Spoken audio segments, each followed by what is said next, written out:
In today's video, let me show you how to change the currency in your Shein app. By default, the currency will be set to US dollar, but if you don't use US dollar to make payments, then let me show you the process of changing and adding in your currency.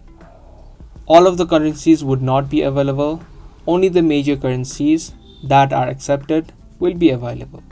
So open up your Shein app, tap on the Me option on the bottom right. From this section, head over to the gear icon that is on the top right. From the settings of your Shein app, you can see an option called Currency beneath the language.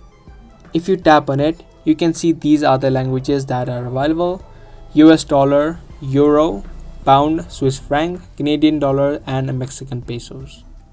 So just select the currency that you want to add in, and your currency will be successfully added.